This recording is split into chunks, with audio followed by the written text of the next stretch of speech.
Dumping ground में रोज जमा हो रहे कचरे के कारण हवा, पानी और जमीन का निरंतर प्रदूषण होते रहता है। सेग्रीगेशन एट सोर्स एवं रिसाइकल, रिड्यूस और रीयूज यानी कि 3R जैसी अच्छी आदतों को अपनाने के बावजूद कई कारणों से डंपिंग ग्राउंड में जमा होने वाले कचरे में दिन ब दिन बढ़ोतरी देखी जा रही है।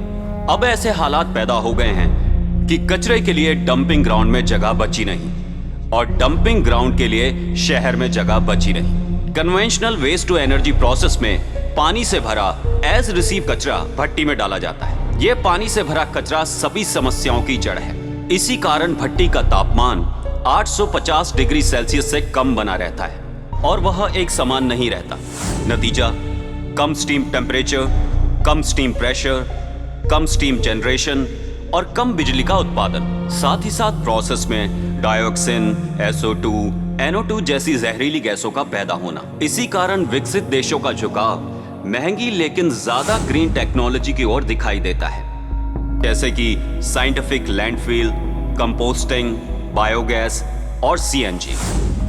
फिर भी भारी मात्रा में प्लास्टिक से भरा कचरा, domestic hazardous waste, biomedical waste, pharmaceutical waste, industrial waste, used industrial oil और टायर जैसे हानिकारक कचरे को जलाना ही पड़ता है। इन सभी समस्याओं का समाधान जेड मैथ्यूज के all in one integrated technology में मिलता है। पानी से भरे कचरे को विभिन्न प्रोसेस से गुजरते हुए पेटेंटेड एयर प्रेशर ड्रायर तक पहुंचाया जाता है और उस कचरे में से पानी की मात्रा को अलग किया जाता है।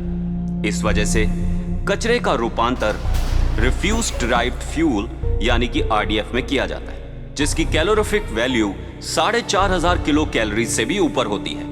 यही patented air pressure dryer waste to energy process की सारी समस्याओं को दूर करते हुए अब गेम चेंजर बन गया है। कचरे में से अलग किए गए पानी का इस्तेमाल बायोगैस, CNG और फर्टिलाइजर बनाने के लिए किया जाता है। जेड मैथ्यू इन्होंने थर्मल पावर प्लांट की भट्टी को वेस्ट टू एनर्जी के अपने प्रोसेस में अपनाया है। यह कार्य क्षमता के मानक से ज्यादा प्रूवन और एस्टैब्लिश है। आगे चलकर RDF को भट्टी में जेड मैथ्यूज के स्पेशल डिजाइन किए हुए स्प्रे गन से स्प्रे किया जाता है। इसके कारण कन्वेंशनल वेस्ट टू एनर्जी भट्टी के मुकाबले कंबशन रेट कई गुना ज्यादा होता है। इस वजह से भट्टी की क्षमता में भारी बचत होती है और बचत की गई क्षमता में बायोमेडिकल वेस्ट जलाकर पेड फैसिलिटी के जरिए अधिक आय प्राप्त होती है। साथ ही साथ ज्यादा कंबशन रेट की वजह से भट्टी का तापमान 1100 डिग्री सेल्सियस के ऊपर होता है। इसीलिए प्लांट का इमिशन EU स्टैंडर्ड के बराबर रहता है। आइए देखते हैं कन्वेंशनल प्रोजेक्ट के मुकाबले जेड मैथ्यूज का इंटीग्रेटेड प्रोजेक्ट कितना फायदेमंद है।